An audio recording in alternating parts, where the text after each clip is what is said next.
Eu estava aqui pensando, bioma ou domínio morfoclimático? E aí pessoal, tudo bem? Hoje nós vamos falar sobre os domínios morfoclimáticos. Convido você para ficar até o final desse vídeo que vai ser muito, mas muito divertido mesmo a nossa aula de hoje.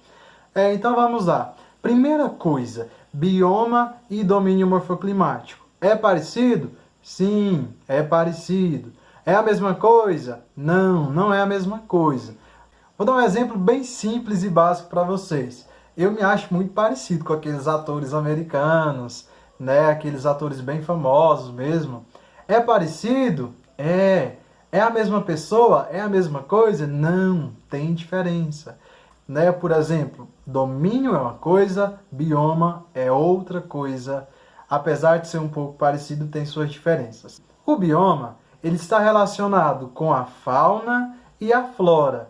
Ou seja, com a flora está relacionado com a vegetação. Que tipo de vegetação que é? É floresta amazônica, é cerrado e assim por diante. E a fauna, quando eu falo de fauna, eu estou falando sobre toda a estrutura dos animais, né, dos seres vivos. Então isso está relacionado aos ecossistemas. Então quando eu falo de bioma, eu vou trabalhar com ecossistema.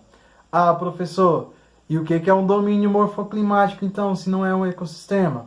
O domínio morfoclimático, ele vai muito além dos ecossistemas. Domínio morfoclimático, primeira coisa que nós devemos entender, o que é domínio morfoclimático, quem criou os domínios morfoclimáticos e para que serve os domínios morfoclimáticos. Então nós temos aí 3 perguntas. Pausa o vídeo e responda essas 3 perguntas.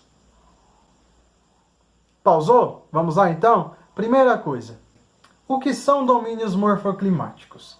Nós devemos levar em consideração o seguinte, que os domínios morfoclimáticos, ele foi criado pelo geógrafo Aziz Absaber.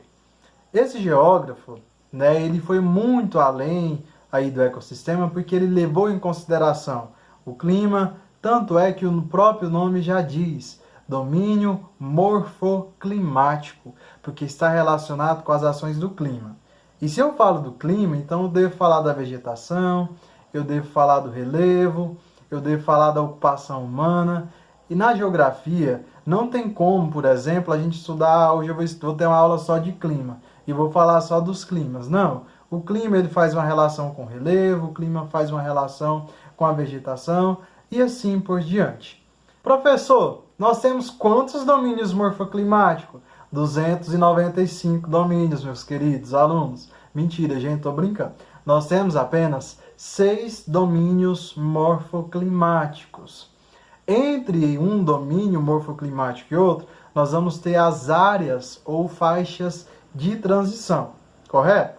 Tá, professor, e quais domínios nós temos? Temos o domínio amazônico, nós temos o domínio do cerrado, nós temos o domínio mares de morro, nós temos o domínio caatinga. Não, gente, não é isso não. É caatinga, correto? Nós temos também o domínio pradarias. Beleza, vamos comprar um pão na padaria. Não, gente, não é essa padaria, é pradaria. Um tipo também de domínio que nós iremos falar hoje. E nós temos também as faixas de transição.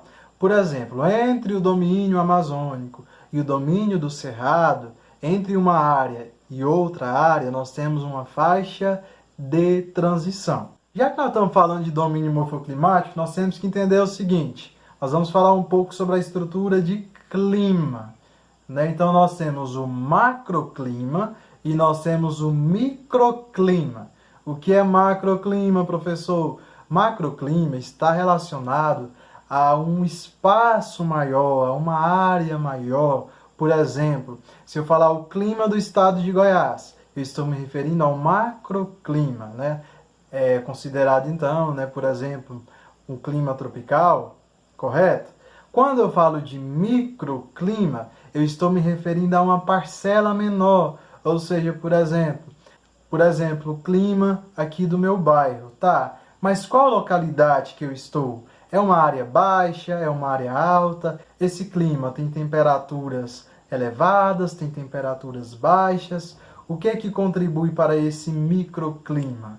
Né? Então nós temos que levar em consideração esses fatores. Por exemplo, um exemplo de microclima são as praias, por exemplo, né? As áreas próximas do oceano. Então vai ter um clima diferente, né? Ou seja, com temperaturas diferentes, por exemplo, de quem está em uma outra localidade de uma mesma região, de um mesmo estado.